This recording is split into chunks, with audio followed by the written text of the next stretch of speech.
to the first ever restaurant vlog. We are going to document all the behind the scenes of the restaurants, talk about business challenges, the highs and the lows, and all the action that happens. We're also going to be taking you through the whole process of our new bakery called Darbella Patisserie, yay! Which we're going to open in Oxford Street, Bulimba at the end of the year. This is our first ever new build restaurant or bakery from scratch. So it's in a new development, which is right now is pretty much a tin shed, and the whole development is going to be turned into this beautiful white Queenslander style building. So we're going to take you through the process, brand design, obviously renovating, everything that goes into that. So we're very excited to take you on that journey, and of course behind the scenes in the restaurants now. So Pawpaw Woolloongabba, Pawpaw Asian Kitchen, Monocle, Mons Thai, Camp Hill. We're going to take you through to get to know our staff a little bit more, and talk about some of the challenges and the day-to-day business things that we get up to. So hopefully you enjoy coming into our world and seeing the behind the scenes. So I'm going to tell you about the name Darbella Patisserie and where it came from. So obviously Darbella itself, or the bakery concept itself, came out of COVID. You know, Pawpaw is a heavily based dine-in venue and we got hit hard. So we thought to keep momentum going and keep customers coming in the door, because I know you guys don't like breakfast takeaway, it's just not the same. We hired a baker, and the most amazing baker at that, and we opened up a pop-up bakery. So initially it's just weekends, and we started, you know, baking awesome stuff because she's amazing, donuts, cakes and all that jazz, and we absolutely loved the process of it, and we absolutely loved working with her. Her name is Lindsay, and that is how our bakery baby was formed over COVID, and we decided to open up a bakery. It makes sense as well because we do have Pawpaw, Woolloongabba and Monocle Coffee. Both stores obviously go through bread and croissants and cakes and treats, so it just felt natural that we would open up a bakery to supply to, obviously the bakery, to supply to you, but also to supply wholesale to our own businesses. The name itself, Darbella, comes from inspiration. It's actually the tiny town in Switzerland where my dad is from.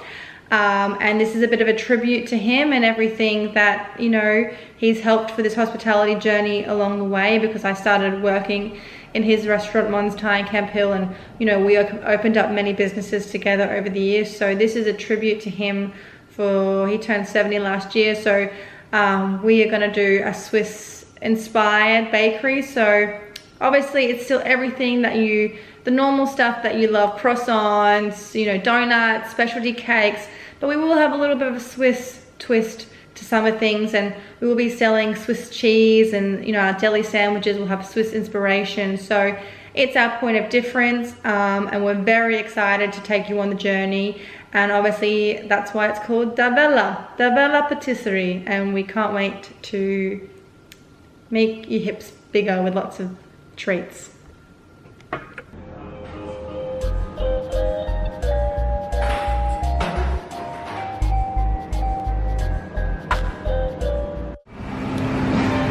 This is where the magic currently happens.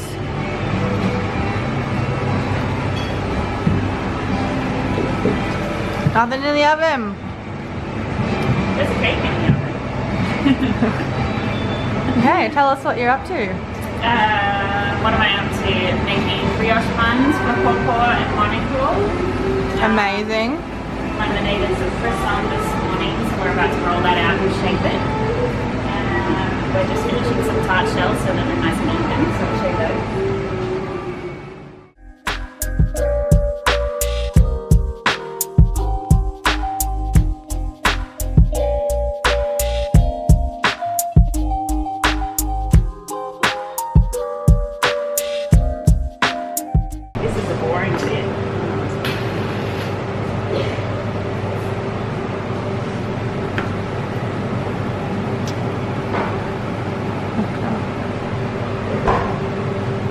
So I'm just going to line some tart shells. First I grease the rings with butter. So for the tart shells, I just put them in after I've buttered them.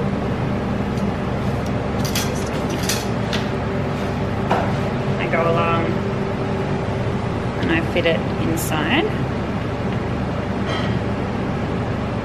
Obviously there's always too much pastry because I'm going to cut some off. And I turn it over. So the butter on the side helps me like push the pastry down.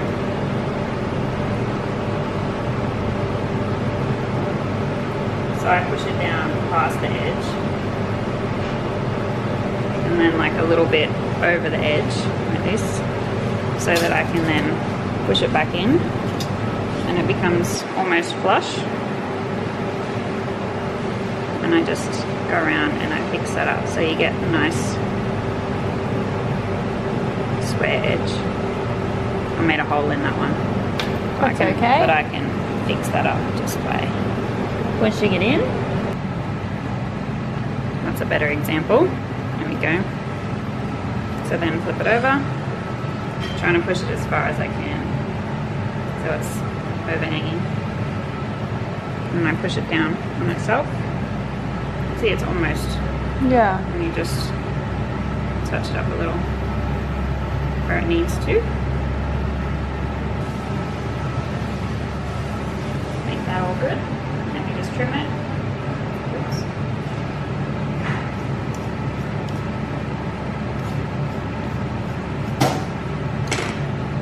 Okay. Ta-da! Tart shells. So after I've lined them and they look like this, then I fill them with rice to what we call blind bake them so that the pastry doesn't swell up when filling the tart. And then they come out like this. Ah, cool. If it's like this, I can. We're making apple tarts. Apple tarts.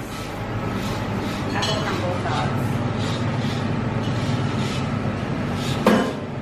Hi, Mika.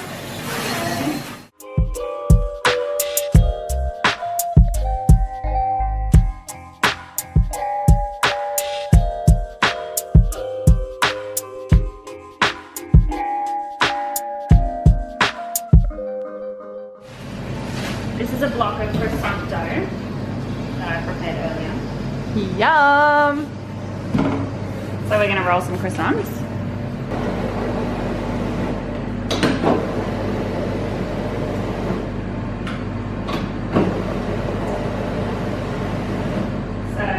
First I make it about 45 centimeters wide. I need a longer ruler. That's about perfect. So when Lindsay started working for us, she was rolling all of this by hand for a good maybe 8 weeks, 12 weeks. Maybe, actually, you know what, it might have even been like 4 months. Maybe 4 months. So when COVID hit and we hired Lindsay, we didn't have any baking equipment. She was coming in here rolling dough by hand and she had very sore hands and she was very upset with me, but I had no idea of the process of baking and the equipment required. So this is the new improved dough shearer. Yes. Gina used to ask me all the time to make croissants and I said, nope. Nope. No, I will not. It's an expensive machine, yes. But it's worth it. So we've sheared that down to about just under 1/2 centimetre in thickness. Yum. And now we're going to bring it over here. So this sheet of croissant dough has what we call single turns, 3 single turns, which is when you have the sheet and you fold it on itself. And then we'll put that through 3 times. So it turns out that it's got 81 layers in it, which is half of what gives the croissants all of what give the croissant layers, and then the yeast makes it rise. So do all croissants, does everyone make a croissant with 80 layers? So there's either 3 single folds or you can do 2 double folds, which is quite normal. You don't get as many layers in 2 double folds, but it is quicker if you're making like 20 blocks of croissant dough in a day. It's you'll get a drop of fold every time. But we're doing the longer process, is that right? Yeah, it does make for a nicer croissant, I think. I mean, each to their own. So this is 2 croissants here, because I cut them in half. You can see all the layers in there. So the croissant dough, because it's got so many layers, it is heat sensitive, so we've got to try it. As soon as you roll it out, you need to shape it, get it back into the cool room. So you can roll them just as the triangles as they are. Obviously it just changes the shape. So if I was to just leave it like this, it would only have 3 pieces. Ah. Whereas this one's 5. We like the look better if it's stretched out. So stretch it out. The end pieces can be a bit stiffer. That's just because you've folded your dough. So they might come out a little uglier, but that's why we have the almond croissant. So the croissants that are not beautiful every time, we turn them into double bakes. There's no wastage. So I just tray them like this and then put them in the fridge to cool the layers back down now that I've touched them. And then before I go home, I tray them up onto trays ready to prove.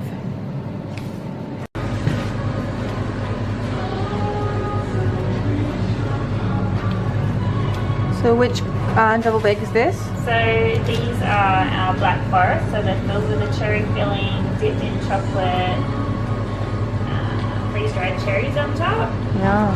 and a frosting.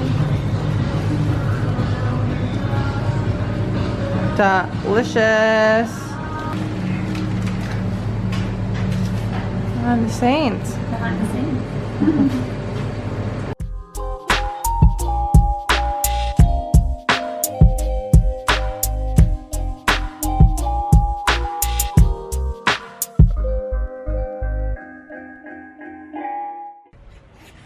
Good morning. So it's 5:30 a.m. and I've just gotten to Sunday's Cafe, which is currently our commercial kind of bakery kitchen.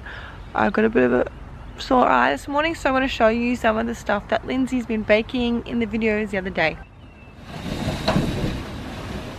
Good morning! No! You got to show us the stuff that we made the other day. The stuff that we made the other day. Oh, Croffin, cronut, how do you call it? Tiramisu, croffin. Yeah. They're our little sticky dough cakes. Yeah. So behind me I have the trays which I'm going to deliver to Monocle and Paw for Father's Day long weekend, and that's how the beginning of the bakery started.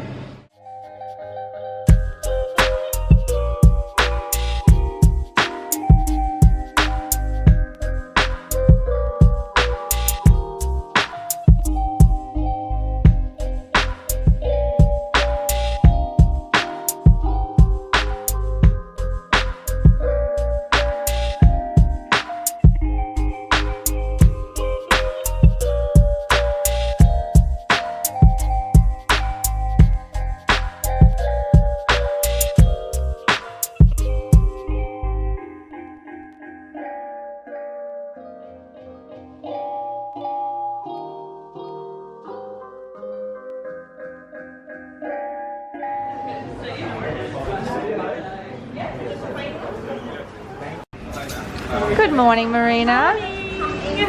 What are you up to today? Just doing cutlery. Is that your favourite job to do? Not really, but someone's going to do it. Hospo I live. swear I do more fun things. This is my downtime. Under the palm.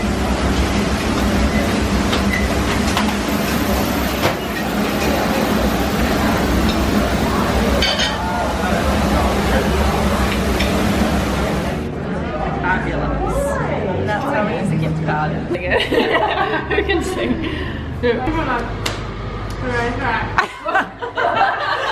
I've got on a t-shirt. I love that. Because we can. Hey everyone, so I'm very excited to show you the logo and branding that's come through for Davella Patisserie. So we had the whole branding concept done by Electric Sunday, which is a Melbourne-based hospitality group that have cafes and restaurants down there and also do full service branding. So I'm going to flip the screen and show you two what we've come back with. So here is our logo. And I'll flip you through a bit of everything. Hopefully you can see. So this is like the stickers, business card, coffee cups, the logo. So if I explain the main logo with you. So obviously Davella is the hometown where my dad is from in Switzerland.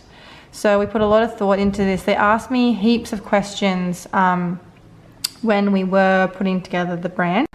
So something really awesome about this agency, which I have never done before, is I'm sure it's a common thing, but I've never had to do it.